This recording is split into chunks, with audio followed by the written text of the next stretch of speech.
Muito boa noite a todos, sejam bem-vindos a mais um Ribuscast. Estamos aqui diretamente do Casa Cor Rio de Janeiro 2023, nesse espaço maravilhoso sediado pela Ribus e pela House Us.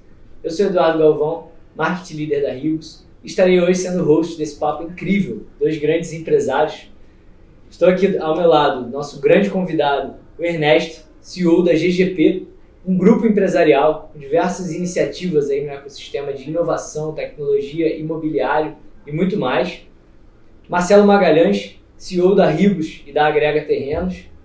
Vamos estar falando aqui um pouquinho mais sobre essa trajetória incrível do nosso convidado e abordando temas como tokenização, security tokens, utility token e muito mais. Ernesto, dá as honras, por favor, para a nossa audiência. Conta um pouquinho de você. Obrigado, Edu. Muito obrigado pela introdução. Na verdade, você me botou lá em cima, não é tanta coisa. Vamos lá. Eu sou Ernesto, nasci no Rio, né? Me formei em economia em Minnesota em 2008. Né? Já estava estagiando na Goldman Sachs, me mudei para Nova York no final de 2008. Peguei aquela fase pós-crise do subprime, né? No início da carreira. Trabalhei um pouco com o modelo americano de Federal Housing Administration, né? De Mortgage-Backed Securities, né? Que é basicamente o que a gente chama aqui de dívida com lastro imobiliário, crédito imobiliário no geral. Né? O crédito imobiliário nos Estados Unidos representa 80% do PIB, aqui no Brasil até hoje é mais ou menos 8, 9% do PIB. Olha só. Então lá é um mercado muito mais profissionalizado, muito mais avançado. Os títulos com lastro imobiliário são negociados em mercado de balcão, uma dinâmica completamente diferente. Foi um grande aprendizado, comecei lá, só que teve a crise do subprime, era a época que o Rio de Janeiro estava na capa da The Economist, né? Uhum. Que ele estava subindo igual um foguete. Então, os Estados Unidos estavam indo muito mal, justamente pela crise do subprime. Eu voltei para o Brasil, atuei em banco durante 8 anos, Banco Morada, Sofisa, principalmente na área de operações de crédito, operações estruturadas, né? CCB, 3CB, aí começou o universo CRI, né, que era dívida imobiliária.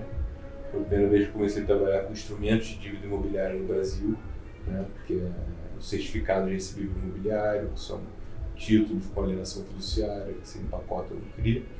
E nesse meio tempo, eu acabei entrando no mercado de real estate, comprando um ativo, e minha família tinha já a tradição longa no mercado imobiliário, então, enfim, eu fiz uma aquisição na época que eu trabalhava no banco ainda, de um terreno que era um ativo distressed, um ativo grande, que entrou lá para o banco para mim, né? Eu tinha 27 anos na época. E aí, como eu tinha, minha família sempre foi no mercado imobiliário, eu conseguia ter uma noção de quanto valia aquele terreno na prática. Então, eu consegui fazer uma boa aquisição, vim para o mercado imobiliário, fui para o grupo GGP, né, que tem a GGP Urbanismo, que veio da Plaenge, que foi a segunda construtora de metro quadrado de São Paulo na década de 80. Ela em 91 virou a GGP Urbanismo, então a GGP Urbanismo hoje atua no Rio de Janeiro, São Paulo, Paraná, Rio Grande do Sul. Tá? Dentro do grupo GGP temos a administradora nacional, que é a primeira empresa do grupo, a primeira administradora do Rio de Janeiro.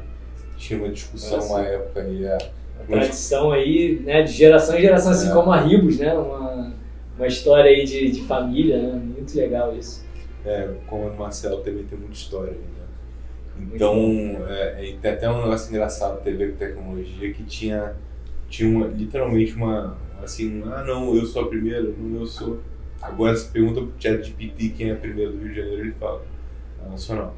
Olha aí, então informação validada pela inteligência artificial, né? Hoje é uma grande validação aí ele fez o tira-teima ali, né? Da realidade. Aí muito interessante, né? A Nacional do grupo. Então no começo eu toquei lá, comecei com CFO da GGP, depois em 2016 eu me tornei CEO já, e no início era a GGP nacional, né? A GGP ela tem Master Developer, né? Ela tem um land bank grande, pelo Brasil, ela faz principalmente loteamentos, e o que ela não é especialista, por exemplo, em incorporação vertical, ela permuta, ela acha parceiros que são especialistas. A gente não vai fazer o tipo de obra que a gente não é bom, a gente faz incorporação, loteamento, condomínio fechado de lote. Então, hoje o meu mandato no GGP é muito de achar bons parceiros para desenvolver o nosso land bank e fazer os loteamentos. E em 2019 eu fiz um link com o mercado financeiro, que eu voltei um pouco para as origens, e eu montei a Develop, que é sócio do fundo de investimento. E a gente está fazendo projetos focando em ativos de stress também. Então a gente já foca na compra do terreno, um terreno que às vezes precisa de regularização fundiária, etc. Que o proprietário não quer receber permuta, com o auxílio do fundo a gente consegue uma condição diferenciada e consegue uma margem diferenciada. Então é uma tese um pouco diferente, tá? A Develop já está hoje com o seu terceiro empreendimento entregue, sendo que um deles é em Duque de Caxias, são 900 lotes, mais 2.300 unidades de Minha Casa Minha Vida. Que incrível. É bastante coisa. Big empreendimento, né?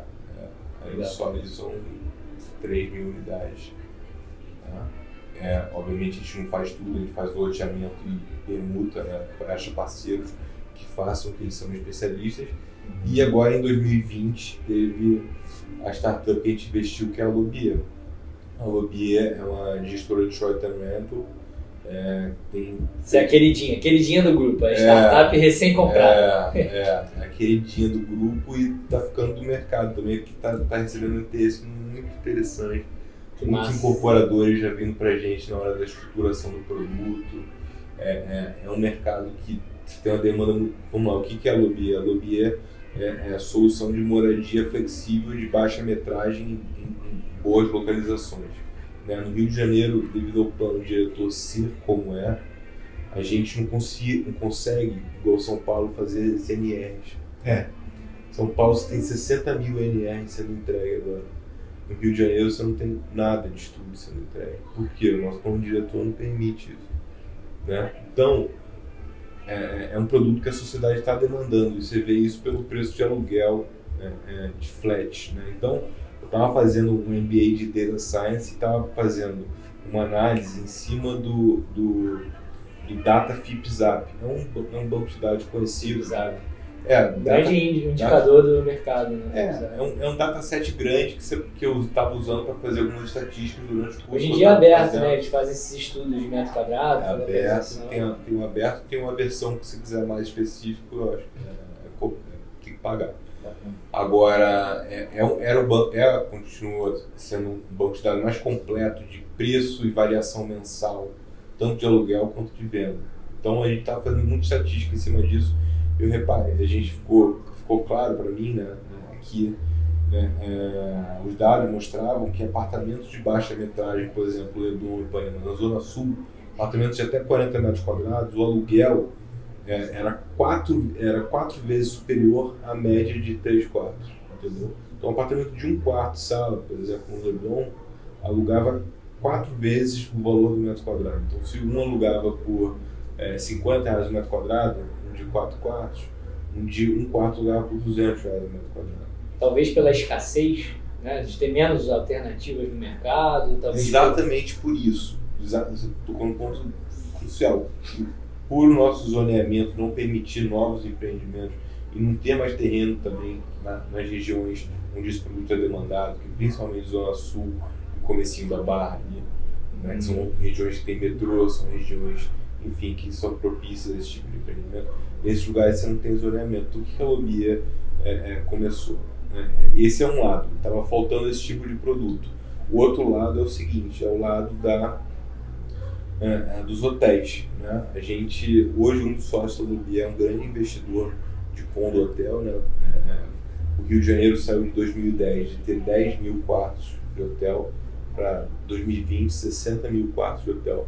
A gente teve a oferta, se estuplicou, período de Olimpíadas, a demanda permaneceu parecida, o que é justo é o preço quantidade internacional. Então, o que aconteceu? O hotel, que é um negócio que por natureza tem custo fixo alto, a receita caiu e começou a ficar deficitária.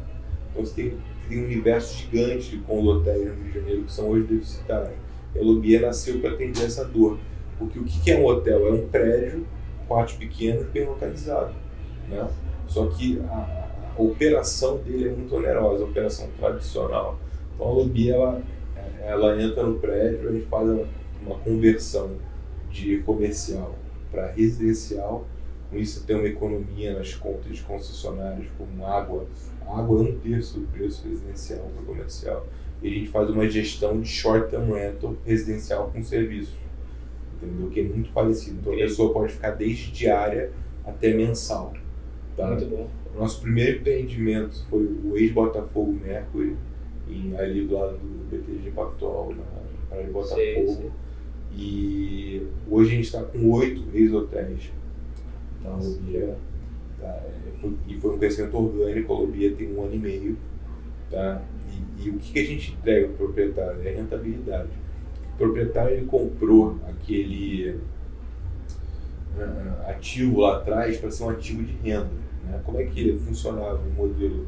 Era basicamente o seguinte, nessa época eu recebi bem, naquela época do Condotel, por exemplo, esse Botafogo Mercury foi a RJZ que incorporou, lançou o empreendimento, adquirentes compraram e ato seguinte eles assinam uma SCP com a operadora hoteleira.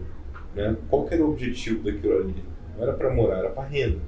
Era porque teoricamente ia dar lucro no empreendimento, né? E o dividendo ia ser distribuído para o proprietário. Sensacional. Né? Isso era o modelo da Accor lá atrás. Então, o problema é o seguinte, o Rio de Janeiro saiu de 10 mil quartos para 60. Então, a oferta aumentou muito e a demanda ficou parecida. Né? Então, a taxa de ocupação média dos hotéis caiu drasticamente, caiu de média de 80% para 30%, no pior ponto, em 2020, 2021, por exemplo. Entendeu? Então, 2020... Quer dizer, um oceano de possibilidades para a Lobier explorar, baseado num contexto ali de oportunidade de mercado também. Né? Exatamente isso. Essa dinâmica do aumento da oferta e por consequência, não tinha tanta demanda, então a taxa de ocupação caiu e a diária média caiu, tornou muitos desses empreendimentos deficitários. Então, aqueles proprietários e investidores estavam doendo o bolso dele, porque eles estavam tendo que aportar dinheiro, estavam acumulando prejuízos. Entendeu? Sim. Então, aquilo que ele comprou para ser um ativo de renda não era mais um ativo, era um passivo. Uhum. Por definição, um passivo. Sim. Algo que gera renda líquida negativa. Sim. Então, quanto que vale isso? Né? Então, eu cheguei em assembleias de instalação, onde a gente fez a conversão de comercial, que é hotel, para residencial com serviço, que proprietários estavam dando os RGIs porque estavam cansados, há 5 anos tomando prejuízo. Esse foi o caso do Botafogo, por exemplo. Hoje, o apartamento está vendendo por 14, 15 mil reais no metro quadrado. Olha só. E inversão de situação, uma coisa que estava caindo. A gente entregou 13,60% de dividendo líquido em relação ao valor patrimonial, como a gente gerou um ganho de capital de 375% pelo fluxo de caixa descontado. Tá? Sensacional. Então, assim, se você pegasse o fluxo de caixa descontado ano a ano, se você pegasse o último ano da operação hoteleira e o ano que fechou da Lobier, teve um ganho de capital de 375%, além dos dividendos. Então, o que aconteceu? Isso que é interessante, quando você, imagino que você com a Ribos foi a mesma coisa, quando você acerta na veia, o negócio cresce meio que organicamente. Né? A Lobier, ela, em 1 ano e meio, ela repetiu esse mesmo processo em 8 ex-hotéis. Agora são residenciais com serviço. Muito bom, de fato são ex-hotéis. Ex-hotéis. Passaram por um fluxo ali, quase que a gente tem outras operações imobiliárias, porque não é o caso, mas o retrofit, por exemplo, né, que a gente tem a retrofitos na Ribos, né, que a gente pega às vezes um passivo, um imóvel velho que não tem utilidade, a gente faz uma reforma ali e consegue dar uma liquidez. Né? Pegando um gancho aí em tudo isso que você explicou, um modelo de negócio fantástico, né, inovador da Lobier. Como é que, Marcelão, puxando você aqui para a conversa, como é que você vê o panorama da tokenização, né, otimizando essas operações imobiliárias complexas, novas, diferentes, né, um mercado com mais possibilidades de novos modelos de negócio surgindo, né, essa tecnologia maravilhosa que é a blockchain. A gente ali fora, né, antes do papo, a gente trocou várias ideias, fez um brainstorm ali, o Marcelo tem uma série de ideias, né, como a Ribus pode entrar nesse ecossistema, como uma empresa de tokenização, né, dentre o nosso utility atual, a nossa Recibos, que é a nossa security. Como é que você vê, Marcelo, uma parte de tokenização, otimizando todas essas novas relações de negócios? Obrigado, Edu, pelo convite. Agradeço também ao Ernesto pelo debate aqui. É sempre muito bom encontrar um amigo. Bom, a Ribus, ela é um marketplace onde as pessoas que têm token Ribus conseguem acessar uma cadeia fraterna, né, uma comunidade, né, de prestadores de serviços, fabricantes de insumos e uma comunidade que é admiradora da construção civil, dos negócios de terreno. Quem são? Os arquitetos, que se subdividem em arquitetos de interior, arquiteto de BIM, arquiteto de projeto hidráulico e tal. Engenheiros, engenheiro civil, engenheiro calculista, cálculo estrutural, engenheiro eletricista, elétrico, né?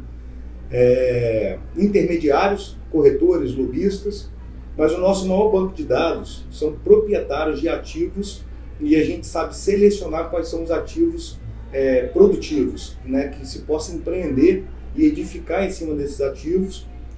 E além disso, os empreendedores, porque a gente sabe que quem faz loteamento não faz shopping center, quem faz shopping center não faz logística.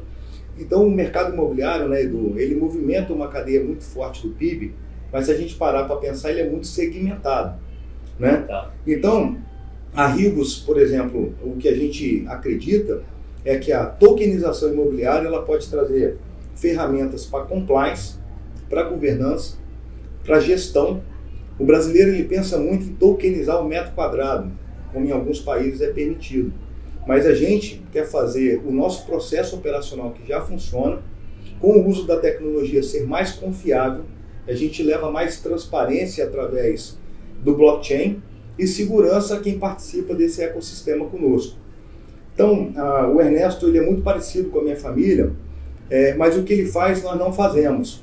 Então, as iniciativas empresariais dele, todas conversam com o nosso ecossistema imobiliário. Isso é incrível, né? Essa sinergia, tanto pessoal, né? Vocês têm uma história, uma trajetória familiar maravilhosa, quanto os negócios terem complementariedades tão, né, orgânicas, né?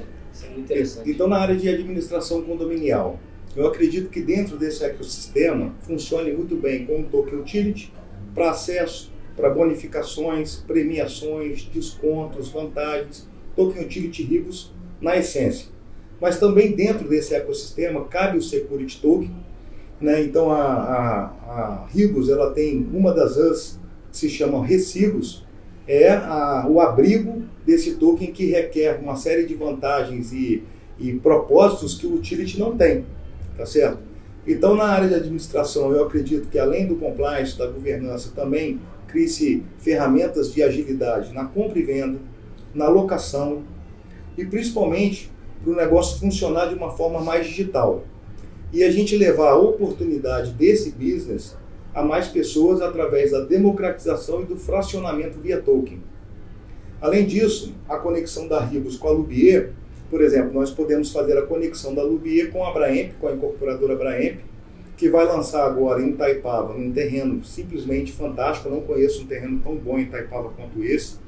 40 casas de 3 e 4 suítes, todas lineares, centro de terreno, não tem casa geminada, não tem casa com escada, com um lazer individualizado, piscina aquecida por energia solar. E esse ecossistema é um grande laboratório da Ribus, né? Esse empreendimento, nós vamos fazer vários testes do que o MVP bem sucedidos, agora nós vamos para uma escala um pouco maior, já para 40 casas. Dentro do Viverde, nós vamos ter iniciativa de uso, nós vamos ter iniciativa de multipropriedade, e isso tudo requer serviços ligados a esse enquadramento, né? Quem quer chegar em Itaipava no sábado e domingo com a sua família, não quer ter problema de toalheiro, rouparia, jardineiro, piscineiro, se a luz queimou, isso precisa funcionar. E tudo isso pode ser, inclusive, pago, remunerado e contratado via Token Ribus. Porque o pay-per-use do nosso empreendimento lá, o Viverde, as pessoas contratarão serviços complementares através do Token Ribus. Então, a Ribus vem namorando o Ernesto no sentido de construirmos um modelo a 4 mãos, né, que some a empresa, a GGP, a administradora nacional, some valores a eles, né, acrescente, aumente o faturamento da empresa dele e vice-versa, onde a gente se une com lealdade, de alguma maneira, e vamos a mercado juntos. É um namoro bem inicial, uma conversa bem inicial, mas você vê, nós temos interesse na parte da administração condominial, na Lubier, na parte de urbanização, né? O loteamento é um dos melhores negócios imobiliários que existem, né? A gente conhece bem do tema, nós temos uma loteadora na família, e isso tudo casa com o ecossistema da Ribus. Por exemplo, a Recibus na antecipação de capital, antecipação de VGV, uma série de atividades que o Security Token pode ser aplicado. O que eu queria ouvir do Ernesto, e a visão dele é muito interessante por ele ser economista, ele também tem uma experiência no mundo da cripto muito bacana, né? Como é que isso chegou na vida dele, quais foram as primeiras experiências e como é que ele vê a tokenização no negócio dele. Seja o token utility quanto o security, são tokens que podem agregar valor à atividade que hoje funciona, mas pode ser aperfeiçoada e melhorada. A minha atitude pessoal, o Edu, foi melhorar a sucessão do meu pai para mim. Não é possível que todas as nossas empresas e todas as nossas atividades eu continuaria trabalhando da mesma forma. Então nós buscamos na tecnologia blockchain uma forma mais inteligente, mais digital de operar e fazendo a junção do físico com o digital. Porque o que sustentará todas as empresas do grupo Ribus é a economia real, o lucro dos nossos empreendimentos imobiliários, dos nossos negócios imobiliários, que na proporção de 50%, como estabelecido publicamente em white paper, será distribuído aos tokenistas. Então, ao longo da obra do Viverde, nós vamos ganhando autoridade até o resultado final do empreendimento, onde toda a cadeia de serviços, então, esse terreno, por exemplo, a topografia, a sondagem, a contratação do arquiteto Marcolino, o licenciamento ambiental, o projeto está aprovado já, o licenciamento ambiental, todas as etapas o Ribus está entrando ali dentro. Então, também na contratação de insumos, como vidro, esquadria e um ecossistema real, da economia real, trazendo sustentação para o digital, né? Só para contextualizar, a Ribus ela não é uma empresa totalmente descentralizada. A gente não gosta do totalmente descentralizado, a gente se preocupa com o governo, a gente se preocupa com impostos, e quanto mais seguir as regras locais, melhor para nós. Então, é uma empresa diferente do mundo da cripto, né? A gente está acostumado com empresas que os donos não se apresentam, a gente não sabe aonde é o escritório dessas empresas, o que elas fazem, como elas se sustentam, e, portanto, existem muitos tokens por aí apenas especulativo, mas que não tem uma economia real que sustente aquele negócio. Sim. Então, o nosso propósito é juntar o físico com o digital, né? E acredito que o ecossistema do Ernesto, dos sócios, da família, faz todo sentido para nós. Estamos buscando um caminho juntos, já existem aí bolinhas, quadradinhos e intenções entre nós, perfeito, mas naturalmente precisa ser construído com muita calma a 4 mãos, né, Ernesto, para a gente ser realmente disruptivo e mudar a forma de algumas atividades imobiliárias como elas funcionam hoje. Então, nosso objetivo é fazer mais comprador comprar, mais vendedor vender, mais intermediário intermediar, e com o uso da tecnologia blockchain a gente consegue ser menos burocrático, a gente consegue dar mais agilidade, porque eu, por ser da engenharia, eu não conhecia tanto o digital, e hoje eu estou encantado com a capilaridade, com a condição de você falar rapidamente, fazer negócios rapidamente, sem fronteiras, né, com uma pessoa na Europa. Hoje, se ela comprar o Token Ribus, talvez seja a forma mais disruptiva e descomplicada do dinheiro dela ser aplicado num terreno imobiliário produtivo no Brasil. Né? Então, eu volto para vocês, eu queria muito ouvir como é que o Ernesto enxerga o Security Token, e o mundo da tokenização nas suas atividades. Legal. Só fazer um gancho aí com o que você falou, Marcelo, que estava piscando aqui na minha cabeça. 2 pontos. Assim, eu acho que um ponto que eu acho muito interessante aqui de tudo que a gente falou é que tudo isso está com o usuário no centro. Tudo isso a gente está com o consumidor no centro. Né? São tecnologias complexas, a blockchain. Não é todo mundo que entende o que é a blockchain, não é todo mundo que entende o que é um token, um NFT e outras tecnologias dessa nova era da web. Eu particularmente acredito que essa nova era da web, né, ela é muito mais do que apenas um arcabouço tecnológico, ela é uma mudança de paradigma social, cultural, a forma como a gente faz negócios vai ser mais colaborativo, mais fácil, que é muito o que a gente está vendo aqui no presente, né, porque a Web 3 é um futuro. A gente está na Web 2,5 ali, né, já está com a tokenização, já é uma realidade e construindo um futuro que é promissor, né. Então me veio muito isso assim, do consumidor no centro, acho que tanto a Lobier quanto a Ribus são soluções inovadoras, mas que geram valor, né, para o usuário. E no ponto de vista do token, esse valor ele é gerado tanto na microesfera ali para o próprio cara que quer contratar um serviço no Viverde, por exemplo, né, o cara usar para serviços, quanto na média esfera ali o cara que está contratando um arquiteto, um incorporador, etc., quanto na grande esfera para o investidor, né, que a gente antes de entrar a gente comentou sobre a diferença entre um fundo imobiliário, por exemplo, para um token imobiliário, por exemplo, né, que eu acho que poderia ser o gancho para a gente entrar nessa pauta, né, que o Marcelão trouxe, da parte de securitização, da parte de token utility. Como é que você vê, pegando esse gancho aí da diferença do investimento num fundo imobiliário para o investimento num token imobiliário, como é o caso da Ribus? Muito legal, eu acho que você tocou num ponto muito importante, você já falou muita coisa que eu, assim, pertinente ao assunto. E vamos lá, levando em conta duas experiências grandes que eu tive na vida, o mercado financeiro, estruturando CRIs, né, que é o principal. Quando você olha para o mercado brasileiro, vou tentar ser sucinto para chegar na tua pergunta. O mercado é principalmente crédito subsidiado, que é SBPS, Sistema Brasileiro de Poupança e Empréstimo, e FGTS. Isso compõe mais ou menos 90% do fundo nacional, 10% é mercado de capitais. Tá? Esse 10% é CRI, a grande maioria tem um pouquinho de LIG. Então, CRI é o principal produto no mercado de capitais de dívida com lastro imobiliário. Tá? Então, eu tive essa experiência, eu vi os custos de uma operação, eu vi quem são os players que têm acesso àquela tipo de operação. Tá? Vamos dar um exemplo simples aqui. Um loteador que tem uma carteira de recebíveis menor que 30 milhões não tem acesso à securitização. Para ele o custo fica inviável, porque tem certos custos que são fixos, independente de ser um CRI de 2 milhões ou um CRI de 2 bilhões. Então, para quem está emitindo um CRI de 2 bi, aqueles custos fixos não mexem na conta. Para quem quer emitir 2 milhões, se torna inviável. Então, você tem uma régua de corte ali que é 30.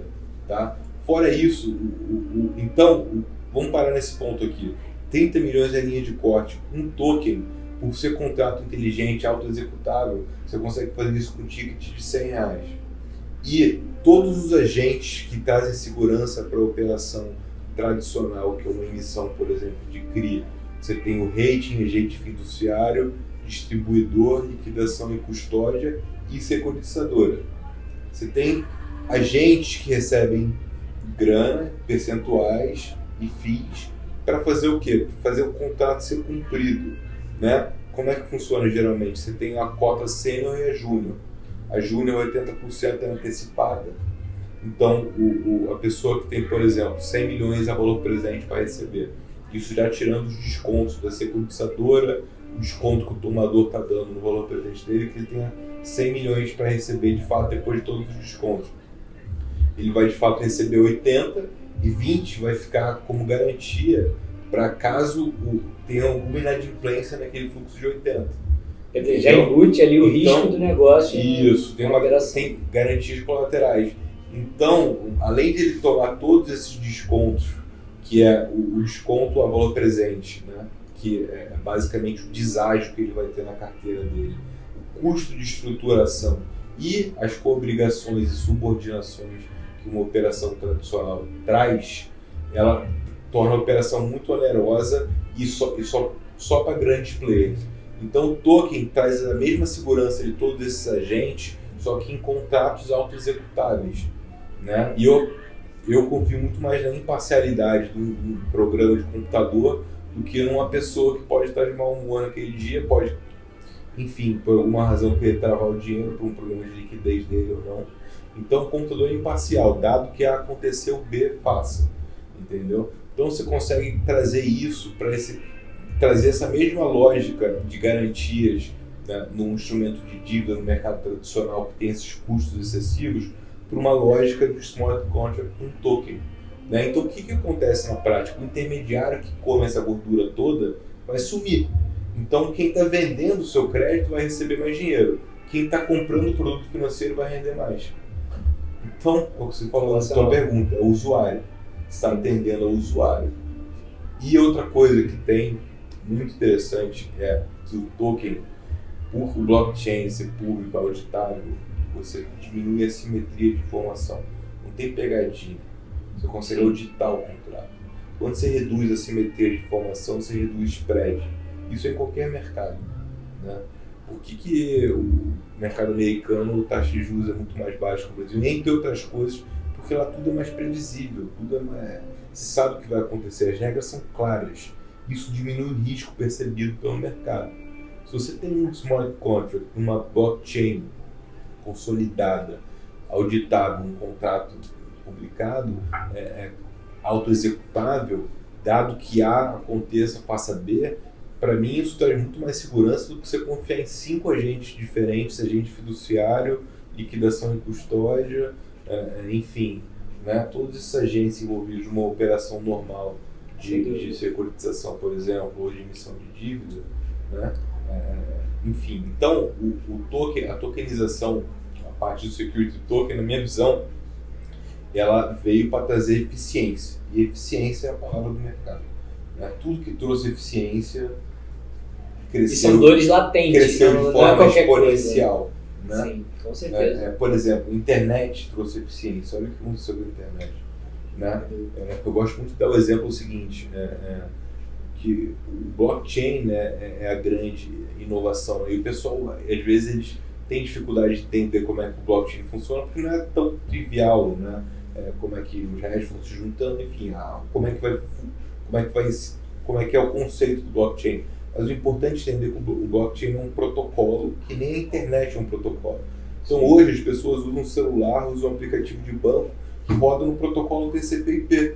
Sim. Que é um protocolo que foi publicado, não tem Ninguém dono. sabe como funciona. Ninguém sabe como funciona. E tua vida está ali, teu aplicativo de banco, teu WhatsApp, tuas fotos, está tudo no protocolo TCP/IP. Então vai chegar um dia que o blockchain, as blockchains vão ser tão mainstream que as pessoas nem vão saber que as aplicações vão estar rodando em blockchain. Porque ela trouxe benefícios de segurança que a gente não vai voltar para trás. Perfeito. Né? Então, assim, eu acho que veio para ficar, e aliando a blockchain a essa eficiência na parte financeira para os empreendedores, né? No caso da Develop GGP, por exemplo, ou outros loteadores que vendem com alienação fiduciária, a gente está preparando um security token que basicamente vai ter como garantia a alienação fiduciária do imóvel, obviamente fracionado. Então, caso haja inadimplência, pode ser executada a garantia, o imóvel vai a leilão.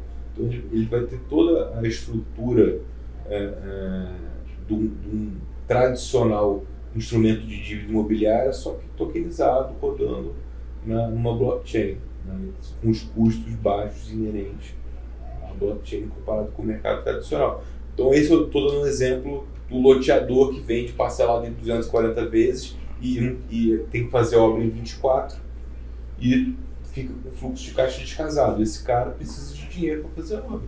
Então ele vai lá e tokeniza uma parte dos recebíveis dele, faz caixa, termina a obra, e se ele quiser ficar ganhando juros do resto da carteira, ele fica. Se ele quiser tokenizar o resto, ele tokeniza.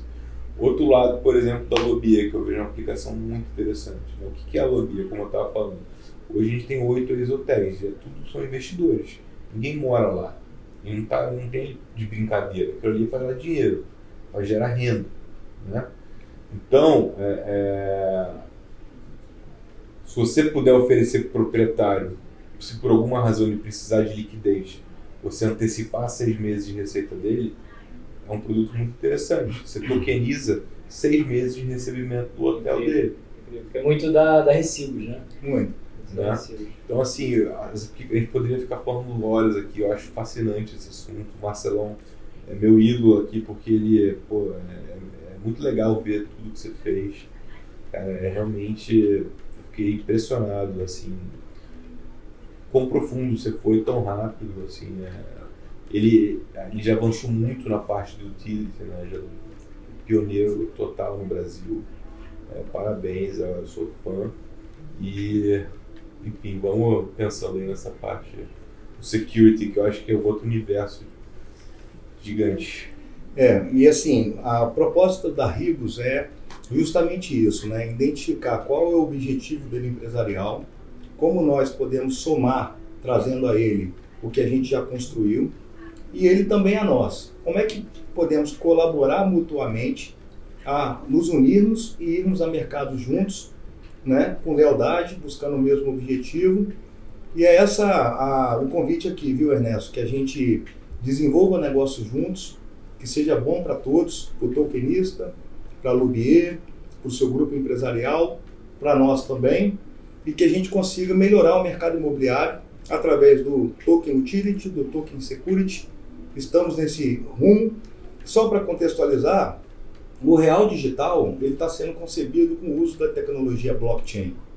E o Real Digital ele é multi-chain, porque a Web 3.0 nasceu no país através da Ribus, que foi o ofício 01 da CVM para esse princípio, e daqui para frente nascerão tokens da odontologia, da medicina, de vários segmentos de mercado, né?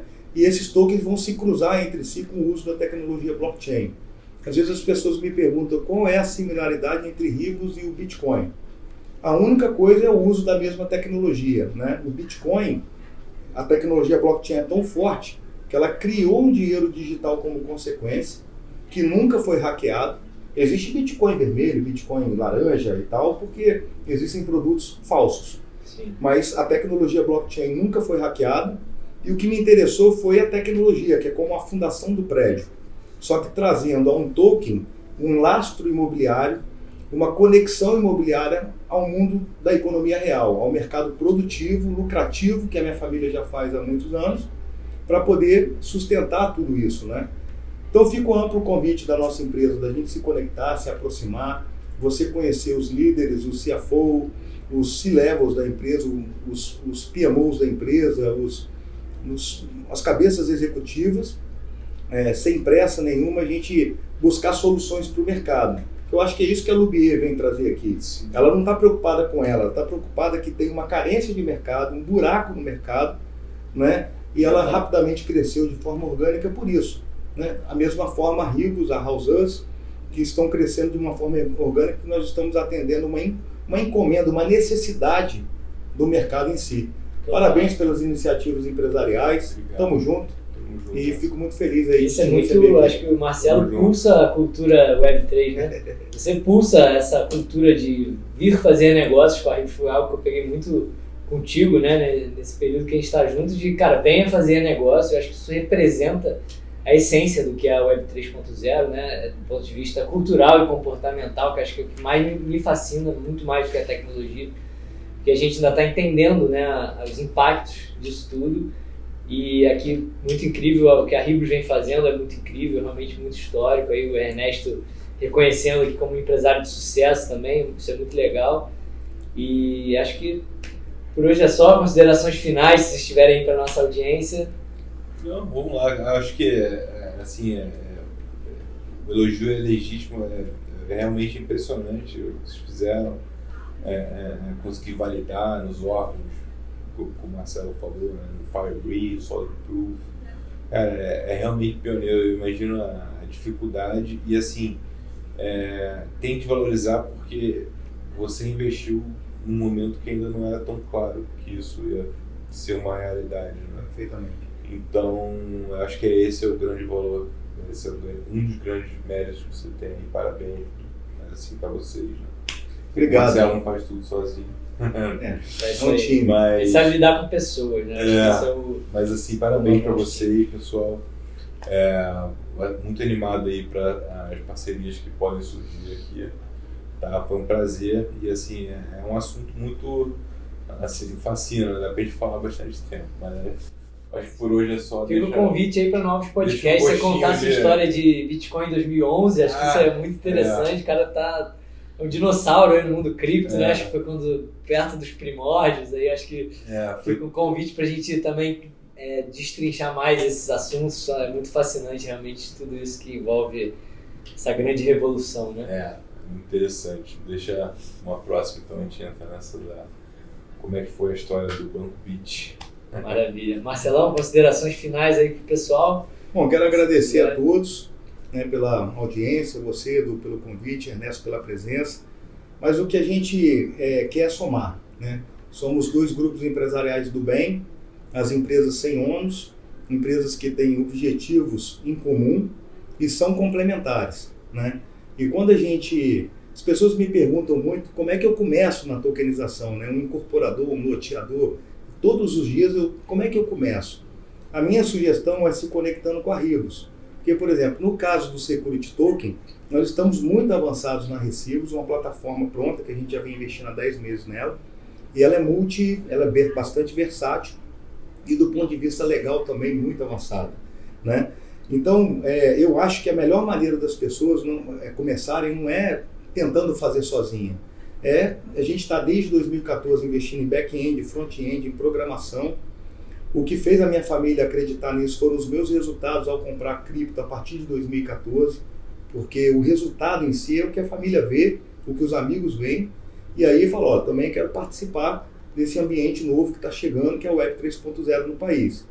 Então, fica o mais amplo o convite. Para nós é uma honra buscarmos uma conexão juntos. É uma empresa, por exemplo, a administradora nacional com 88 anos de história, né? Então, eu acho que o mercado está aí para ser atendido por nós e a gente melhorar, né, o mercado imobiliário, dar mais liquidez às pessoas que estão com seus imóveis encalhados, precisando de revitalização, precisando de serviço. As pessoas hoje não têm tempo. O tempo é o bem mais precioso hoje. Então, a praticidade, por exemplo, que a Lubier proporciona, é o que as pessoas querem, né? Chegar com tudo pronto, funcionando. E parabéns, Ernesto, tamo junto. Muito legal, tamo junto, Marcelo. Obrigado pelo convite. Edu, obrigado. Valeu. Obrigado, Edu. Esse host aí, muito legal. Pessoal, esse foi mais um Ribuscast.